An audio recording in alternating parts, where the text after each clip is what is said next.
It happened last year, the night that made me stop celebrating Halloween forever.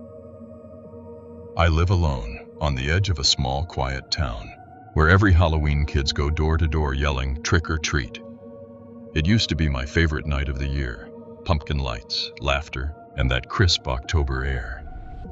But last year, something felt wrong. It was around 10 p.m. The streets were silent, the candy bowl was empty, and I had just turned off my porch light. Then came a knock. Tap, tap, tap. I sighed, thinking some late kid wanted candy. When I opened the door, a small boy stood there, wearing a black hood, holding an old pumpkin bucket. His voice was soft, almost a whisper. "Trick or treat." I smiled. "Buddy, it's kinda late, everyone's gone home." He didn't answer. He just stared, his face hidden deep in the shadow of that hood. I dropped a candy into his bucket. He turned and walked into the dark. 5 minutes later, the same knock. Tap, tap, tap. I opened it again. The same boy, same hood, same bucket. But this time, it was empty. "I just gave you one, remember?" I said. He spoke again, but his voice was different, deeper, older. "Trick or treat?" The hair on my arms rose. I tried to hand him another candy, but instead he grabbed my wrist. His hand was freezing cold. I pulled back, slammed the door, locked it tight. But moments later, footsteps inside my house.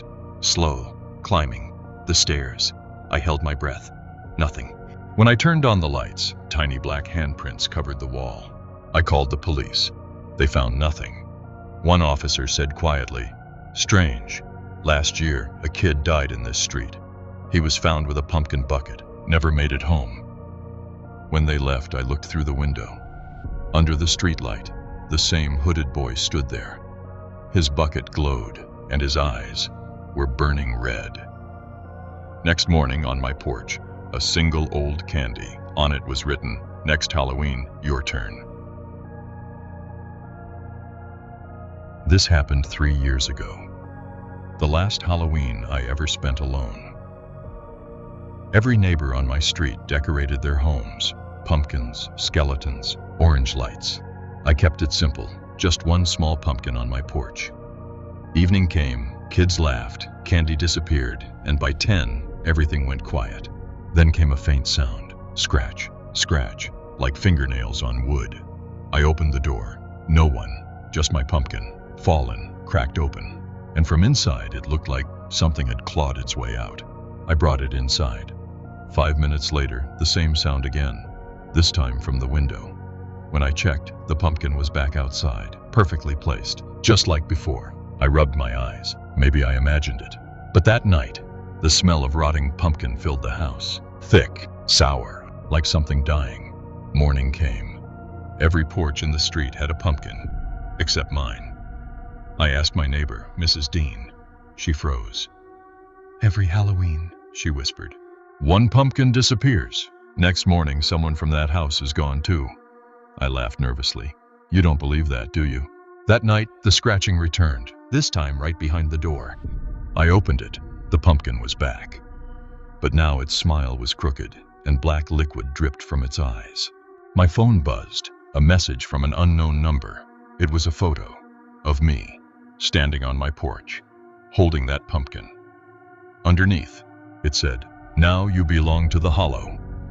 The next morning, neighbors found my front door open. The house empty, only one thing left, a pumpkin on the table. Its carved eyes looked disturbingly human, and inside them, my eyes were staring back. This happened 2 years ago, and even now, every time I smile, I wonder if it's still my own. I was 23, working night shifts at an old theater in a dying town. We were showing Terrifier 2, perfect for Halloween night. At the ticket counter, a man came last, maybe in his 50s, white clown makeup, black suit, and that stretched, unnatural smile. I asked, "You here for the movie?" He didn't answer. He just smiled, took his ticket, and walked inside. Show ended. Everyone left. Everyone, except him. I checked the hall. Empty. Only the projector still running, showing that creepy scene where the clown wipes off his fake grin. I turned the projector off, but the screen stayed lit, and there he was, standing inside the screen, staring straight at me. I blinked. Screen went dark. Then from the back row, a soft laugh. I ran out, locked everything, and drove home. But my window was open, and on my table, a tiny clown mask. On the wall behind it, "Nice to see you again." Police checked the footage. No break-in. But one clip showed a figure at my door. The same man, same makeup. Weeks later, I went back to work. That night, the ticket machine was on by itself. The screen displayed Terrifier 3, starring Liam Carter. "That's my name." I laughed nervously. Then a whisper behind me, "Your smile belongs to me now." I turned. He was there, peeling off his face, and underneath was mine. Next morning, police found the theater empty. Only a poster remained, now showing The Man Behind the Smile, written and directed by Liam Carter. To this day, my TV randomly flickers on at night, showing that same clown smiling, and when I smile back, it looks exactly like his. It's been months since anyone in my town celebrated Halloween. Too many disappearances. Too many stories that sounded fake until the missing posters started showing familiar faces. Last week, I moved into a small rental house. The owner said, "Don't decorate for Halloween. And whatever you do, don't open the door after midnight." I laughed.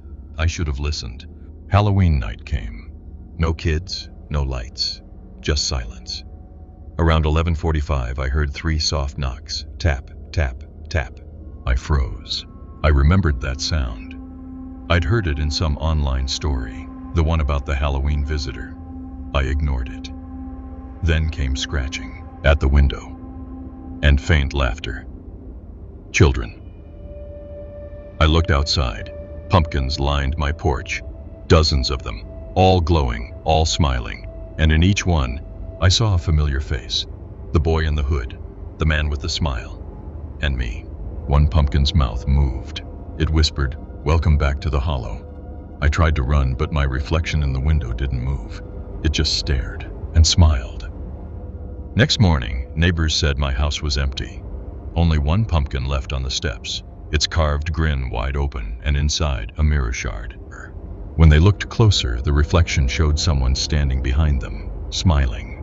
Now the stories make sense, but it's too late. Because tonight you'll hear that same knock. And when you open your door, who do you think will be standing there?